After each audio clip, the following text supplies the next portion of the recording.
for Labour under Jeremy Corbyn and co-founder of the campaign group Momentum. He's got a new book out called Our Block, How We Win. Peter Hitchens is an author and columnist for The Mail on Sunday.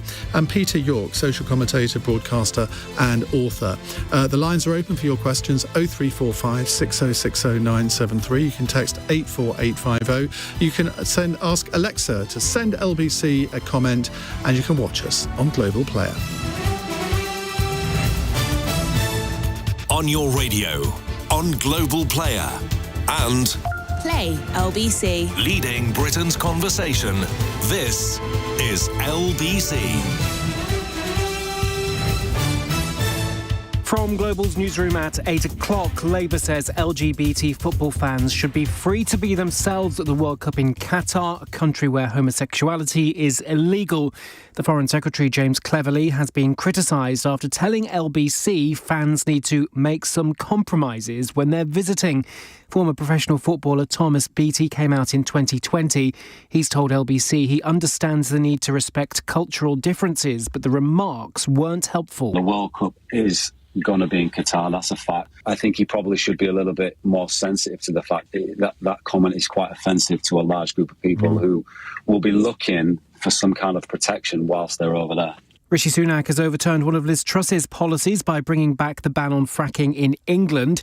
His predecessor had controversially lifted it, saying it would strengthen the country's energy supply. So Keir Starmer says the new Prime Minister Rishi Sunak has done a grubby deal by reappointing Suella Braverman as Home Secretary. She resigned from the role only 6 days ago because of a security breach. And one of the UK's most wanted fugitives has been arrested in Marbella in Spain. It's alleged Dan Garforth is connected with an organised crime group in Cheshire. In the city, the FTSE 100 closed up 42 points at 70.56. The pound buys $1.16 and €1.15. LBC weather dry for most tonight. Some showers in the northwest and southern areas with a low of 9 degrees. From Global's newsroom for LBC, I'm Daryl Jackson. This is LBC from Global, leading Britain's conversation. Cross Question with Iain Dale. Hello, a very good evening and welcome to Wednesday's Cross Question. I'm Iain Dale. Let me tell you who's on the panel tonight. We have Joe Gideon, Conservative MP for Stoke-on-Trent Central. Peter York, social commentator, author and broadcaster. Peter Hitchens, author and columnist for The Mail on Sunday. And James Schneider, he's got a book out. It's this very handsome little tome called Our Block, How We Win. He's former Director of Strategic Communications for Labour under Jeremy Corbyn and co-founder of the campaign group Momentum. The number to call 0345 6060 973. You can text 84850. You can ask Alexa to send a message to send a comment to LBC. One day I'll get that right. And you can watch us on Global Player. Call 0345 6060 973. Tweet at LBC. Text 84850. Cross Question with Iain Dale. This is LBC. Right, let's go to our first caller. It's Chris in Cowbridge in South Wales. Hello, Chris. Good evening, Ian. Thanks for having me on. Hi. I'll ask my first question. Good evening, panel. After today's PMQs, do the panel consider it's important for the public to hear direct answers to straight questions? Peter Hitchens.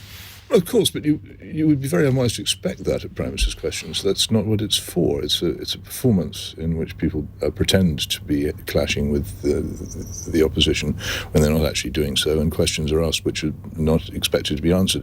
If you want to have that sort of thing, then you need a better parliament, and you need a parliament which is much more genuinely adversarial than the one we have at the moment. Those political parties which shout and howl at each other during Prime Minister's questions actually don't disagree with each other about anything much, or have anything very important to ask each other. And if you want that to change, as I say, then the best thing to do is to withdraw the support which far too many voters have for the dead corpse parties which have been there for far too long and don't really represent anybody except a metropolitan elite, and start having two proper parties which genuinely oppose each other and which would have real questions to ask each other. But the Parliament as it is staged.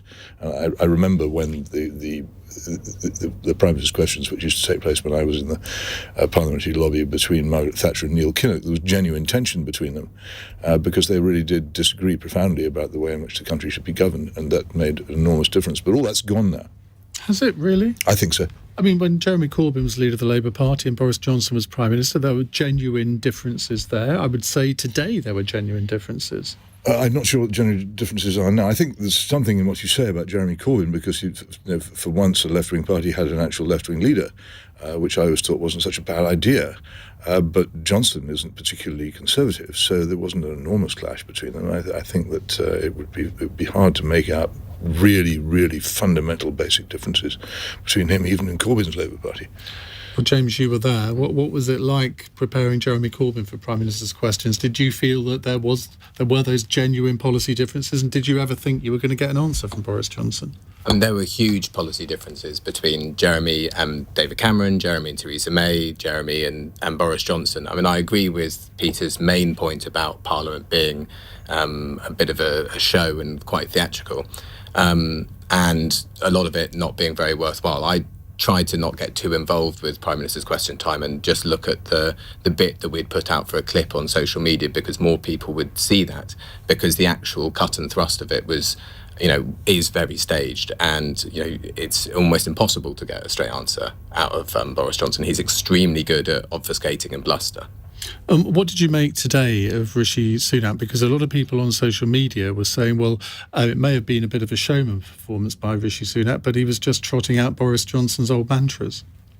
Well, I mean, that's probably what his side wants. They want they want someone that will go with the election-winning formula, so as they see it from 2019, but who's something of a clean skin. I must admit, I didn't watch all of it, but he seemed quite sort of confident and energetic, which passes for success, rather than, as Peter's saying, actually answering lots of questions. Although he did make the point about fracking, which I think is a genuine shift, not from Labour but from Liz Truss. Joe Gideon, were you there today? I was there today, yes. I mean, it is theatre, isn't it? And I always thought, I remember when William Hague was asking Tony Blair questions, that was the only point in the political week where Conservatives generally felt positive, because William Hague often bested Tony Blair. So there is a point to it, even if it isn't answering questions as Chris would like them to do. How did you assess today? Yes, I mean, there is a point to it, and certainly today was a massive morale booster. I think, both sides clearly, you said earlier about each side having their own worldview and therefore thinking that they'd perform better than the other side. I think for the Conservatives, it was massively important for us all to come together, all the different factions that we've had over the last few months, and to be able to get behind the Prime Minister. And for that point, it was a success. But to go back to the point about the theatre and whether it's worth having politicians anymore, because they don't really disagree. Most of the work we do is really boring behind closed doors, is really important. We sit on various committees. Some of them are televised. Most people wouldn't bother watching them because actually, they're not showbiz. They're really, you will take days and days and days talking about bill committees. That's not entertainment, but it's really important work. Peter York. Well, I think Chris is entitled to get an answer to a question, because that's, I think, clearly what he wants. But it's the first thing they teach you when you're a proper Pole, not a virgin, is how not to answer questions, how to swerve, how to duck, all that sort of thing. They teach you... Do you not think it comes naturally? I think no, I don't think it comes to the best of them. It does. To the best of them, it does. They know from birth. Really clever people have been doing it for a long time. But as for the rest of Poles, no, it doesn't come naturally. They have people of the Linton Crosby variety to tell them how to do this. I mean, when I was in politics, I have to say I never got any lessons in how to do that. Did you, Joe? I never did, no. So we're going to get straight questions from you all evening. Absolutely. Excellent. Wait till you're Prime Minister. None of you is in the cabinet. Wait till you're Prime Minister. Wait till you're doing that stuff. You'll get those lessons. But it is partly about theatre, isn't it? And always has been. But I remember Liz Truss's first PMQs where she and Keir Starmer got a lot of praise because they did actually have a bit of a genuine debate with each other. I can't remember what it was about now, but it was meaty for Prime Minister's questions, so it can happen. Well, presumably Keir Starmer took the view that the longer Liz Truss remained leader of the Conservative Party, the better it would be for him, so the last thing he would do is land any serious blows on her. Such a cynic. No, after some of the other things have been said here tonight, that's positively sentimental. Because that was crucial in how people thought about her. She was so openly, nakedly doing the stuff and thinking, what am I supposed to do here? And how do I swerve this? That nice man that told me how to do it, but I can't quite remember how to do it. And everybody picked up on the utter woodenness of her swerves. That's an interesting point. I mean, slightly going off the theme here, Joe, but when were you first elected? 2019. And who did you vote for in that contest? Rishi or in the first leadership contest? In the first leadership contest. So I was Team Rishi. I was actually Team Tom originally, right? And then I moved to Team Rishi. What I've never understood is why, when a lot of MPs had worked with Liz Truss for 10 years or so, they knew that she was wooden, they knew that she was not a good communicator, and yet they still put her into the final two for the members. Now, I don't blame the members because they didn't know her like MPs did. But, I mean, you all saw her in action. Well, yes, you'd have to ask some of my colleagues. Iain, the reason why Liz Truss was Prime Minister for less than 50 days is not because she was a wooden performer or not very good at answering questions. It's because she had policies which she brought forward which were a disaster and tanked the economy, threatened people's pensions and people's mortgages. I mean, she could have been the best performer in the world. It wouldn't have made a difference. If you're putting the cost for people up hundreds of pounds a month, you're going to be in trouble. Hang on. Gordon Brown raped the pensions of hundreds of thousands of people and became Prime Minister afterwards. Nothing happened to him. You can be terrible Prime Minister, doing awful things to people and nothing happens to you. Her woodenness had a huge role. I mean, she'd laid the ground for those policies in that budget. I'm not saying that it would necessarily have changed things, but at least it might have helped not spook the markets quite as much as they were spooked. Yeah, although she did say over the summer, I'm going to do these things. And to Sunak's credit, actually, he said, don't do that. That will crash the markets. And then she did it and it crashed the markets. I mean, the bit that was the rabbit in the hat, the 45p rate, is not an it's not an enormous amount of money relative to the total extra borrowing to fund tax cuts. It was like 2.5 billion or something like that. So I don't think it's just the pure shock of it. It's just she didn't have a plan for growth. She said she had a plan for growth. She did tax cuts and borrowed for them, gave money to bankers, which was unnecessary, and the markets didn't like it, the public didn't like it. That's why she's went. Her woodenness didn't help, but I mean the fundamental reason is that. Phil in Nottingham has got... Thanks, Chris, by the way, for your question. Phil in Nottingham has got a text question. Has Rishi Sunak this week successfully reshuffled the deck chairs on the Titanic? Interesting way of phrasing the question. Peter York. Well, I'm not sure there's that much shuffling being done. The one bit of obvious... I mean, there's a wonderful Daily Mail thing today which shows who's gone and who's there. But in terms of the great offices of state... there hasn't been that much change. And in fact, the Great Restoration, Ms. Braverman, is putting back, that fourth great office of state. It's really important. As for the rest, we're talking about moving around people who nobody had ever heard of in the first place. So in that sense, it doesn't matter. No doubt, at a level which I wouldn't understand, concessions to certain bits of the party, maybe it worked. But in terms of the great offices, it didn't. And in terms of people saying, now we've restored the broad churchiness, the broad churchiness evaporated or was kicked out by Boris at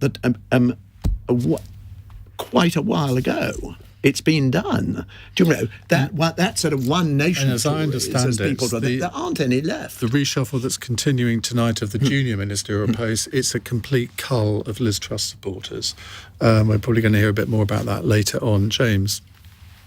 Well, in that people's living standards are getting worse and Sunak's going to be Prime Minister for 2 years, it's probably going to be the worst 2 years for people's pay, for people's cost of living. And there isn't going to be this miraculous growth that they're promising, so he's going to make choices of either taxing rich people or cutting things. What about the reshuffle? That's the question.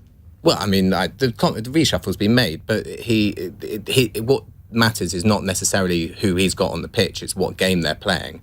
And they're playing in difficult circumstances because the cost of living crisis, which they have substantially contributed to, is a real problem. And they're very unlikely to bring forward the policies which are going to put money in people's pockets, because to do so, you're going to have to tax wealth, which is not something that the Conservative Party is ever really going to do.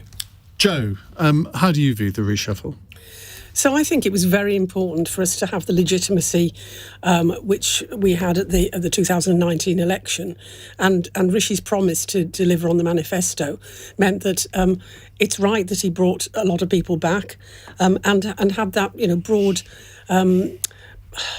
selection of ministers that aligned to different parts of the party, but very much brought the experience that could deliver on the things that we said in the 2019 manifesto, because that's what we've got to do. And bringing back Suella Braverman, what do you think of that appointment?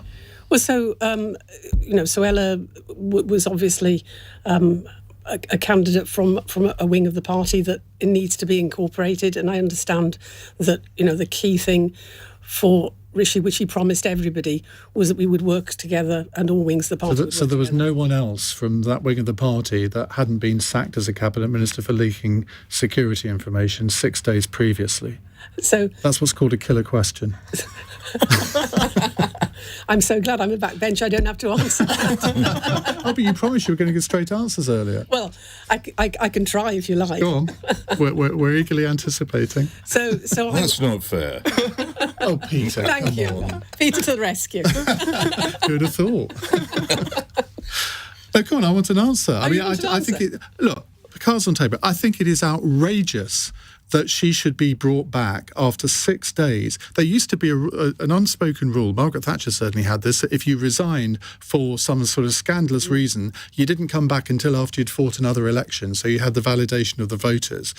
That rule has clearly gone out the window. Don't you think that's bad? Well, I think Margaret Thatcher was in a different era, and we didn't have quite such short periods between governments. That's very true. But I mean, to your point about Suella, she made a mistake. She resigned as a result of that.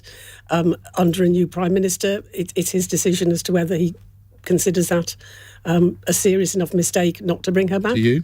I genuinely don't have a view on it, because my understanding of sort of ministerial hiccups is probably too little as somebody who's quite new in the parliamentary career. Well, by the end of this programme, you might have got a job in the reshuffle. You never know. You better acquaint yourself with the ministerial code. The announcement may be on its way as soon as you turn your phone again. Peter, the reshuffle. Well, it reminds me of the great story about the playwright Tom Stoppard, who was a journalist before he was a playwright, and went for an interview for, I think, the London Evening Standard for a not a particularly political job, and they asked him in the interview, what is the name of the current Home Secretary? Because it says here in your CV that you're interested in politics. And he said, I was interested in politics, not obsessed with it. Most people couldn't care less even who the Home Secretary is, let alone who the Minister of State for breeze blocks and aluminium cladding is. They don't care, and it makes no impact on them at all. What they do care about, especially at the moment, is the catastrophic state of the economy, particularly the inflation, which is biting everybody so hard at the moment, and they will blame the government for it, and they can't get out of it. I don't think the sort of Canadian-style meltdown that some people speak of is going to happen, but I think the chances of the Conservative Party winning another majority are zero. The question is whether they will be replaced by some sort of coalition between Labour and the SNP and the Liberal Democrats, or whether it will be an actual Labour government. I have to say that the mathematics probably suggest that Labour can't make it. So after that... What with a 30-point lead at the moment? Well, but you know that these leads are squeezed by actual election campaigns down to much narrower margins than that, and Starmer is, if exposed to an awful lot of scrutiny, will not come out particularly well. I mean, he's far to the left of Jeremy Corbyn for a start. What? Starmer is a Pabloite. Sorry, James has nearly fallen off his chair. Yeah, I know, but this is the problem. People, they don't understand. Only ex-Marxists understand politics. Starmer, because we know what all the code words are. Starmer is a fantastic left-wing person and doesn't deny it. I mean, I write this all the time. I never get any calls for saying, "How dare you say this?" or threats, because it's true. He has an immensely left-wing record. He gave an interview to the New Statesman a couple of years ago, in which he said, "Yes, I haven't really shifted for any of that," but it simply doesn't get across because of this ridiculous idea that he's a moderate. Well, it doesn't get across because of everything that he says and does, which is not terribly left-wing, I think. Well, it depends on what you mean by left-wing. Well, but again, are you an tell you ex-Marxist? I don't think. I think he's I'm not going to put words into your mouth. We'll talk about his book in a moment. Right, we're going to take some more questions in a moment. If you'd like to contribute to our discussion and ask a question of our panel, 0345 6060 973. It's 8:20. This is LBC.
Cross Question with Iain Dale on LBC. Text 84850.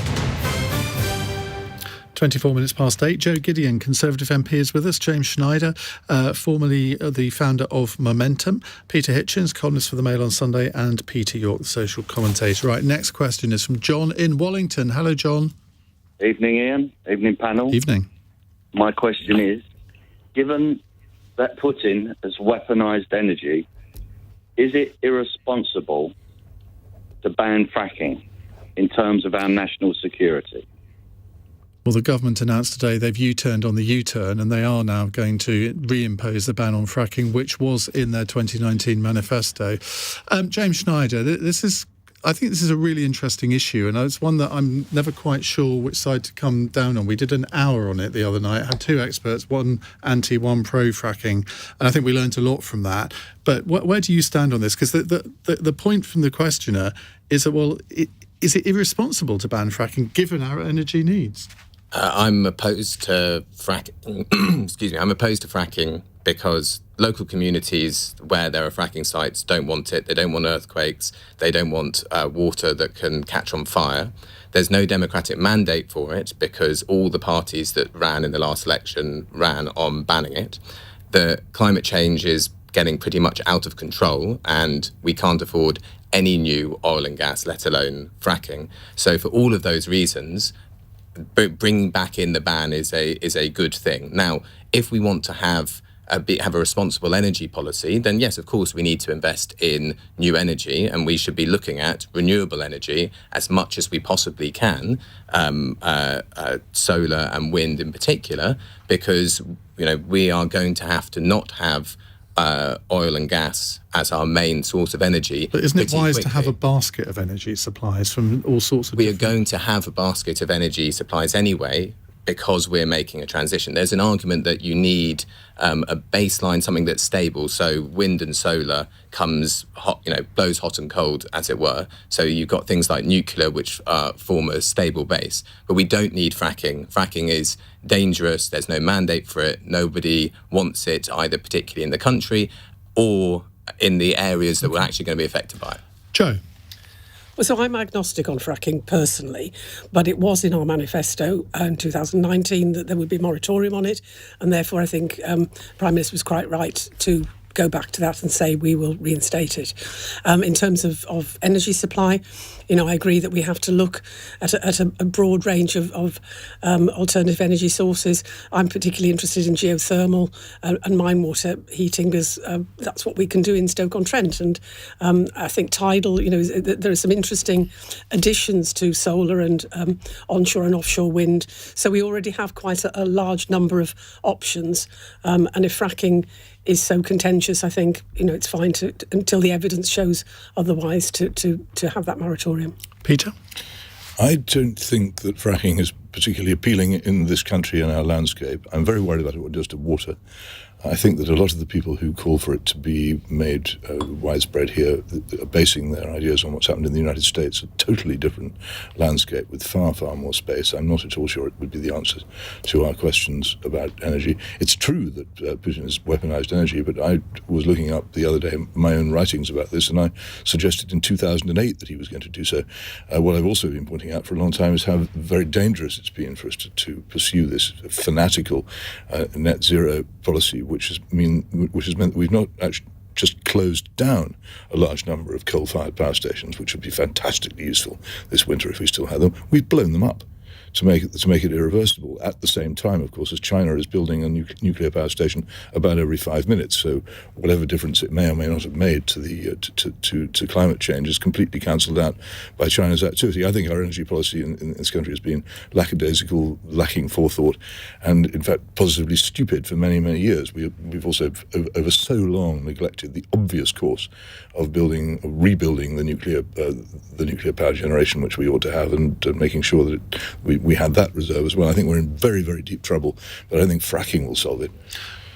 I mean, I'm getting the impression that you're completely against the net 50 targets. Does that mean that you don't really buy into the objective of reducing? Well, I'm not going to talk about that because it's pointless. You're not dealing with reason when you try to discuss it. So I don't bother. I simply address it on its own terms.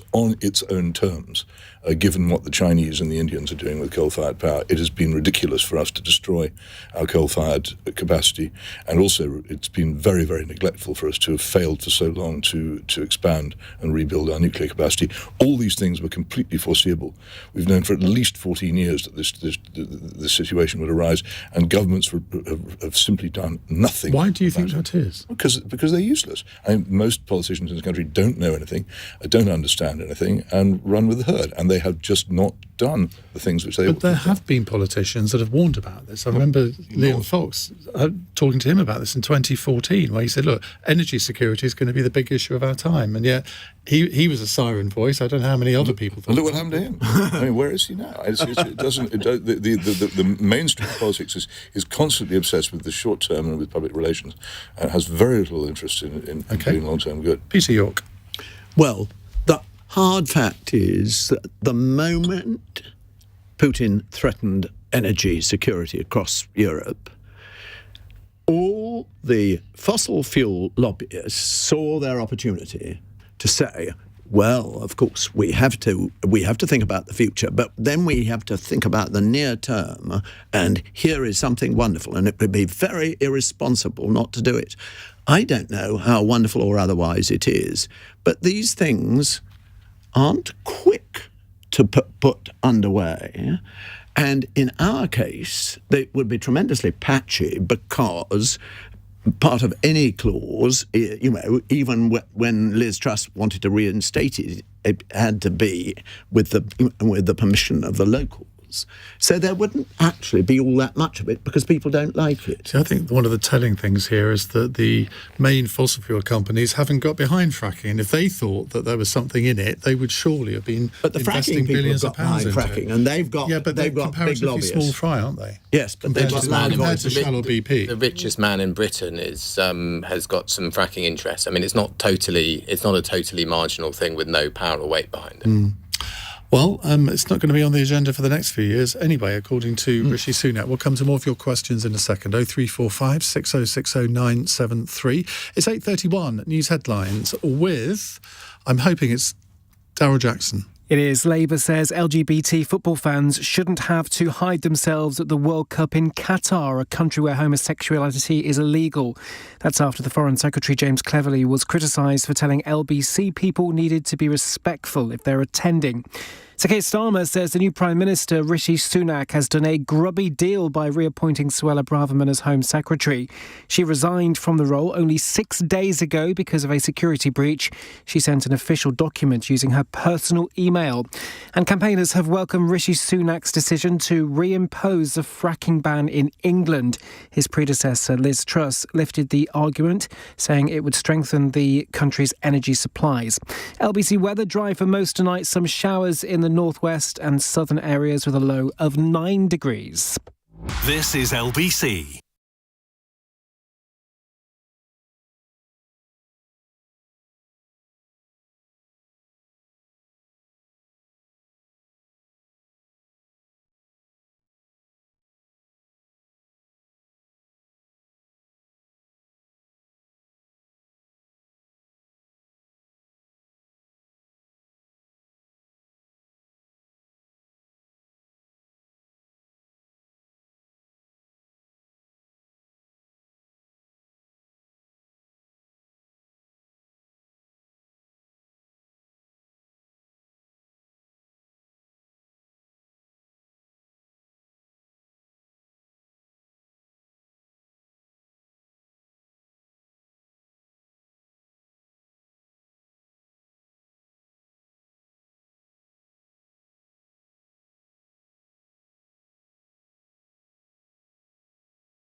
Cross Question with Iain Dale on LBC.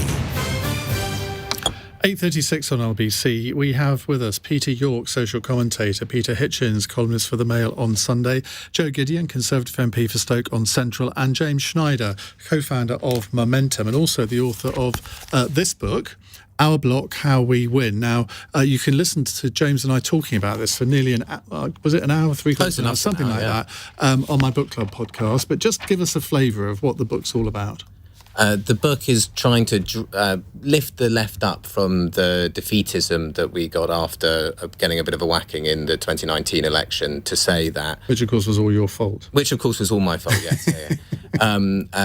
To say that there's actually lots of progressive common sense in the country. People want broadly taxing the rich, public ownership, more money for public services, higher wages, all those sorts of things that are trade unions and social movements, Extinction Rebellion, Black Lives Matter, all of these things are all more powerful than they were beforehand. So what we need to do is bring together the different left movements, the social movements, the trade unions, with the left that remains in the Labour Party and maybe in a few other places, and bring those together and put forward a powerful case for how we can make the country better, and then a political opening will come down the line.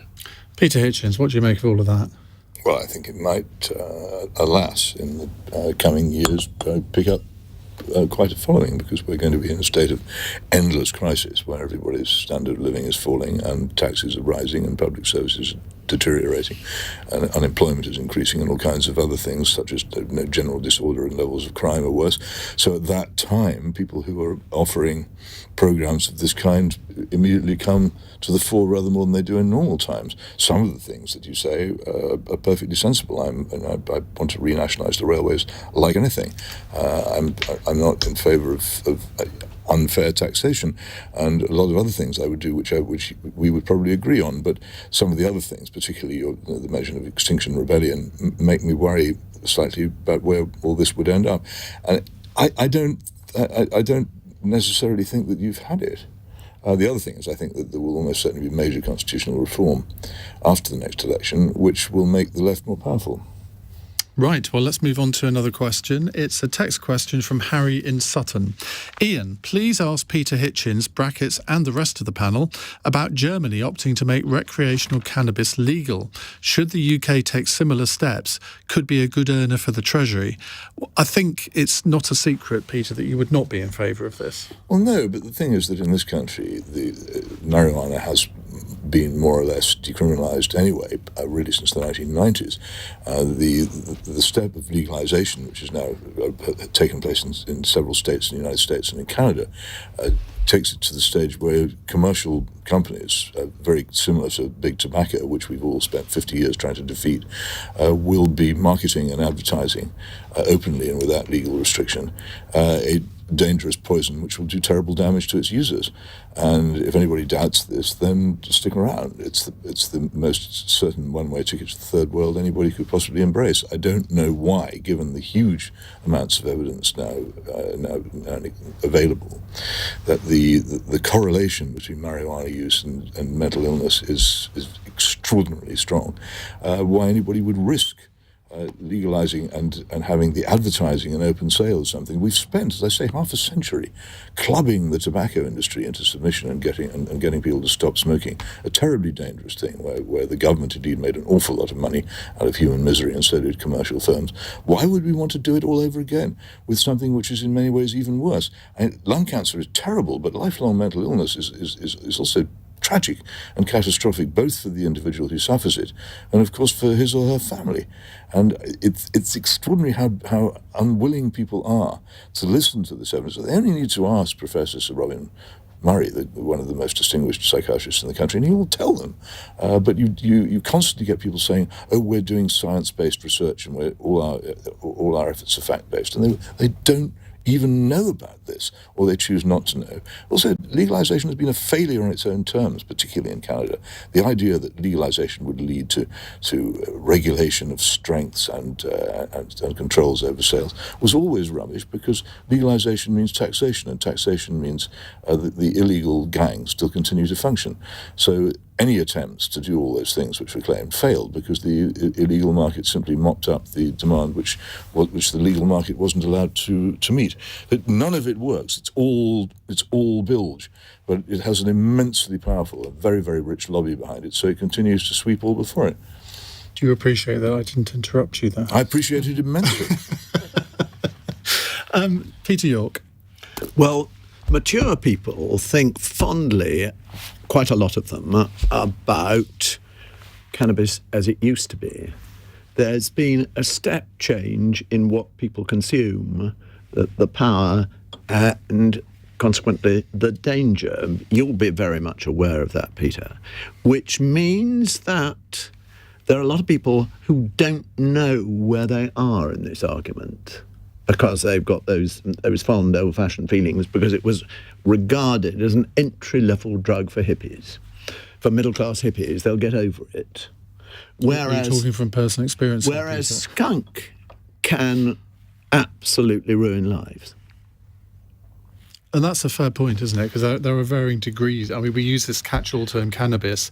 There are varying degrees of it, and some US states have decriminalised it or regulated it. But it's a very sort of soft version. The regulation doesn't work because even if the legal outlets sell at restricted strengths, the illegal outlets which continue to operate almost totally unrestrained by law enforcement will supply the higher strength, which is what actually drug users tend to want. So whatever the answer is to higher strength marijuana, it's not legalization. Joe? So I agree with the last two speakers. It's a scourge. Stoke-on-Trent has a real problem with both a drug culture and county lines, and by legalising an element of the drugs, I agree entirely with what Peter said. The sort of hardcore skunk end of marijuana will still be in that illegal space, and we have to tackle the criminal gangs, and we have to be harder on drugs, not softer, in my opinion. But the war on drugs has been fought for decades and hasn't been won. Do you think it genuinely can ever be won? Or Peter would argue that the war has actually never been fought, I guess. I would argue that. But I would say that in the places where drug abuse and possession has been fought by law, particularly in Japan and South Korea, it's been fought very successfully. And in both those countries, the use of marijuana is much, much lower than here, and it's still viewed with considerable social horror. Isn't that partly a cultural thing? No, it's not. I mean, can you really compare Japan and South Korea with Western Europe? Absolutely, because they are civilized, law-governed, advanced countries, and what they do is pretty much what this country did until about 1967, and it was successful here then too. I think it's ever so slightly racialist, isn't it, to say that these Asian countries are so culturally different to us. I don't know what the word is intended to convey about Japan and South Korea. These are highly advanced, say, law-governed democracies. This isn't those countries which have the death penalty for drug possession. These are countries which use the law in a proportionate way against the drug, and they do it successfully. Okay. And there is no difference between their culture, except they've got more sense about drugs than we have. James, as the youngest member of this panel by quite a stretch, I think, do you think your generation has a rather different view to this than older generations? And yes, it's always been the case in a way. Well, I don't know if that's always been the case, but I think it is that, and I think mainly because that's based in facts. So Portugal has decriminalised drug, not just cannabis, but pretty much all drugs. And both drug-related deaths have decreased and actual use of drugs has decreased. So I think that there is very clearly a case for treating drug abuse as a health issue and not as a criminal issue, and to decriminalise, to regulate. And I agree with Peter about the danger of potentially having big corporations that are trying to push drugs. I think that should not be allowed. But I think clearly there are mental health issues, there are wider health issues. They should be treated as that. They shouldn't be treated through the courts. They shouldn't be treated as a criminal issue. But Peter, there is a clear trend now to decriminalisation or legalisation. Do you have any hope that from your point of view, that trend can be reversed. Well, I have to hope, because it would be such a disaster if it wins, but it's not so much a clear trend as a clear wave of money. There's an enormous amount of greed in this, and what's astonishing to me is people who loathe the fast food chains and the soft drinks companies and the people who mess up the planet in all kinds of ways give support to one of the nastiest greed lobbies I think I've ever seen in my life, and a very, very rich one. You look at what happened in California with Proposition 64, it was a billionaire campaign, and these are very, very rich people hoping to become richer, and they will become richer. And there are also cynics in politics who think, oh yes, this is a great opportunity for another sin tax, because taxes on pleasures are extremely reliable in hard times and bring in a lot of money. Well, okay, in that case, why not legalise and tax prostitution as well? We've gone far too far as it is on gambling, which is something which I'd be all in disgracefully lax on. Well, okay, but there ought to be enough morality in politics to tell you don't make money out of human misery, and human misery is what will result on a very large scale from the legalization of marijuana in every country which adopts it. It's bad enough with decriminalization. That ought to be reversed. But if you go on to legalization, then it will become irreversible. This is the problem. Irreversible. What about alcohol? Alcohol is a disaster. Everybody knows this. If alcohol were being introduced now and we knew what it was like as we do, we wouldn't let it be legal. But it's there now. It's irreversible. It's in mass use. Even the Iranian Islamic Republic can't stop alcohol, so I don't imagine we could. But the idea that is an argument for having another dangerous poison released into the midst of us seems to me to be very, very... Thank you very much. We will take more of your calls in just a moment. It's 8:47. LBC. Nick Ferrari at breakfast. Back tomorrow morning from 7. Listen on your radio and on Global Player. Labour leader Sir Keir Starmer, if England got to the World Cup final in Qatar, would you go? No. The human rights record is such that I wouldn't go, and that'll be the position of the Labour Party. James Cleverly, Foreign Secretary. Sir Keir Starmer told me earlier this week he won't be going. Are you? Well, it is an important international event. I think if I am able to go, I should go. But do you not send more of a message in the way Sir Keir has said that he will not go, even if England get to the World Cup final? Well, as leader of the opposition, he's in a lovely position to send messages. I've got real work to do. Nick Ferrari at breakfast. With Motorway, where dealers compete to give you their best price for your car. LBC.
terms. Leading Britain's conversation. Cross Question with Iain Dale. Tweet at LBC. It's 8:52 on LBC. With us are Joe Gideon, Conservative MP, James Schneider, author of the book Our Block, How We Win, Peter Hitchens, columnist for the Mail on Sunday, and Peter York, who informs me that he's president of the Media Society. What is the Media Society? I feel I should know about it. Puts on things like this to talk about media subjects exclusively. Excellent. Well, you can invite me to chair one of them. Yes. And co-author of The War Against the BBC with Paddy Barwise. Is there a war against the BBC? Yes. Led by Peter Hitchens. Indeed. I'm field marshal in that. Particularly by your newspaper and similar newspapers, what we call SMET. SMET? SMET. It's like Smersh, isn't it? Sun, Mail, Express and Telegraph. Okay. They are united in their common loathing of the BBC and do BBC bashing things about 3 times a week. Why would anybody want to do that? I mean, it's so fair and it's so culturally elevated and it takes its responsibilities towards the country so seriously. Why would anybody want to be critical of it? And it's also so sensitive to complaints. Because the people in question don't care whether it's fair or not. They're opposed to it ideologically because they're opposed to public service. On the contrary, my specific point is I want another public service broadcaster to be put in its place. I don't want to privatise. I know I am. It's true, and it's nice of you to say so. Yes. But nonetheless, there is a perfectly good argument for sacking the BBC and replacing it with another public service broadcaster, which is not so completely full of people who will not abide by the. Would it be called GB News? Amazing, I don't know what you call it, but the amazing thing about the BBC is that they are given this huge amount of money, which is extracted. How much? Extracted $5 billion a year. It's not. Extracted. You're absolutely wrong. Okay, all right. We'll argue about that later. What That is the price of the licence fee. They're given it in return for making a promise to be impartial, and they don't keep it, and they haven't kept it for years, and nothing happens to the fact that they get this money, which is extracted from people under the threat of imprisonment. Which I did think would happen before this. But anyway, let's go to Terry in Watford. Hello, Terry. Rescue me. Ian. Hello. Right. My question to the panel is what did James Cleverly mean when he said LGBT plus fans should show a little bit of flex and compromise at the World Cup, and was he right? Can I just say I hope Peter Tatchell got home safely. What he's done for our community over the years is wonderful. Just so you get a steer on where I'm coming from, and maybe I'll call you back after 9 and tell you exactly what I think. Well, feel free, because we are going to be talking about this after 9 for the whole hour. Now, here's what James Cleverly, the Foreign Secretary, said to Nick Ferrari this morning. One of the things I would say to the football fans is, please do be respectful of the host nation. They are trying to ensure that people can be themselves and enjoy the football. And I think with a little bit of flex and compromise at both ends, it can be a safe, secure and exciting World Cup. A little bit of flex and compromise on both sides. Now, obviously, the anti-gay laws in Qatar we know are fairly restrictive, and you can be arrested for showing any sign of public affection. James Schneider, let's come to you first on this. No, he shouldn't have said it. I mean, I think he was trying to say something about being culturally sensitive when you go to other countries. That's the fine principle, but he's saying that gay people should compromise with laws that don't allow them to be gay, which they shouldn't do. He could have said the same kind of point in a way that it isn't putting the onus on gay football fans going to Qatar. So he's basically just put his foot in his mouth. I mean, I think essentially what he was saying is, please don't hold hands in the street.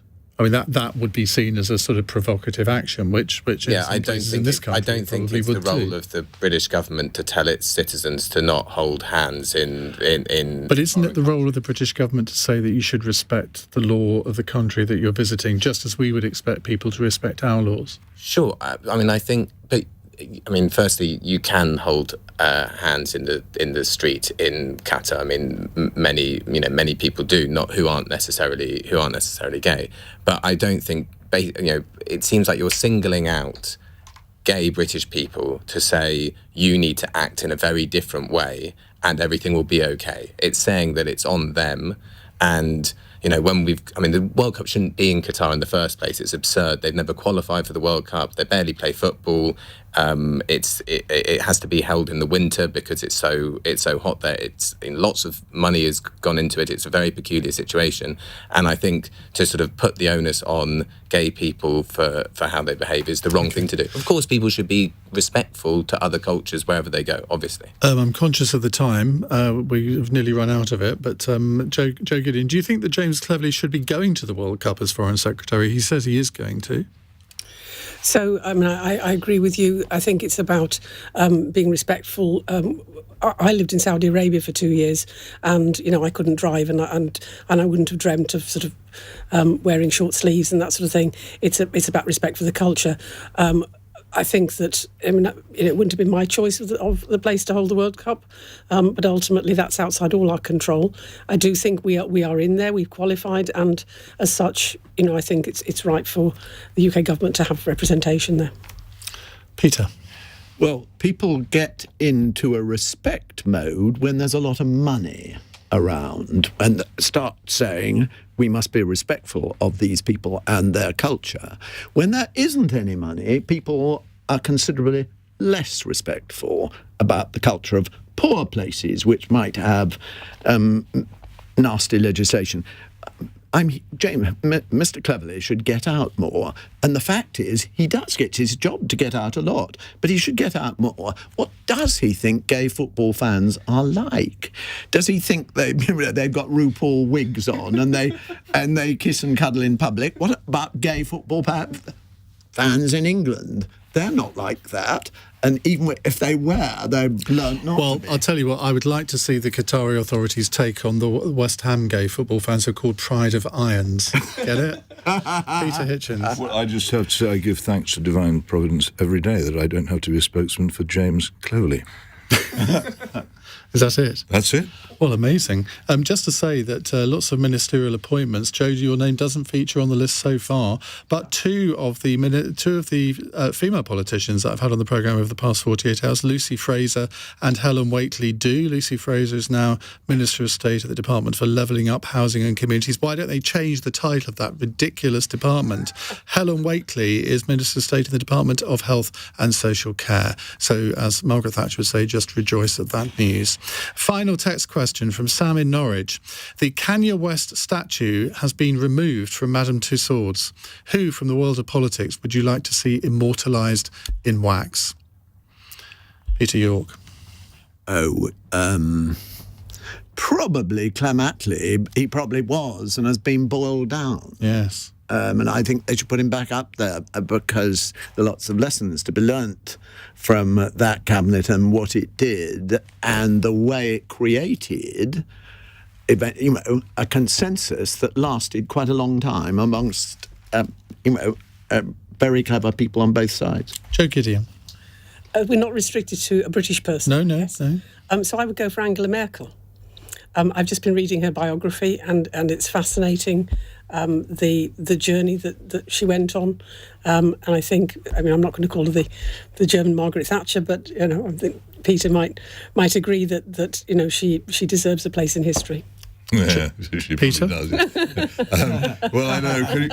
Could we have a group of Extinction Rebellion protesters constructed in wax in Manchester, so people could go and cram cake and pies to their faces? I'm all in favour of that. James? Thomas Sankara, the revolutionary leader of Burkina Faso in the 1980s. Goodness. I think you're going to have to explain that one a little. Well, everyone could then learn about him because he was there. He was the leader from 1983 to 1987. He transformed the country, largest increase in agricultural production, lots of policies to support female empowerment, anti-debt. He was killed by the CIA for trying to rally African states together to oppose the debt burden that was put on them. Very good guy. Well, I would nominate Nadine Dorries, particularly after her media performance last night, which we'd better not go into. Thank you very much to all four of you, Joe Gideon, James Schneider, Peter Hitchens, Peter York. We'll be back with another edition of Cross Question next Monday at 8 o'clock. Well, we're going to continue the discussion about Qatar and James Cleverly and what gay people should be doing in Qatar during the World Cup. We'll be getting your views next. 0345 6060 973. It's 9:02. on your radio, on Global Player, and Play LBC. leading Britain's conversation. This is LBC. From Global's newsroom, the Shadow Culture Secretary has told LBC LGBT football fans heading to the World Cup in Qatar shouldn't have to hide who they are. Homosexuality is illegal in the country, and Lucy Powell says the country's human rights record is bad on all fronts. It comes after the Foreign Secretary James Cleverly faced criticism after telling LBC this morning fans should make compromises when they visit for the event. Peter Quinn from Watford LGBT supporters group Proud Hornets told LBC people should be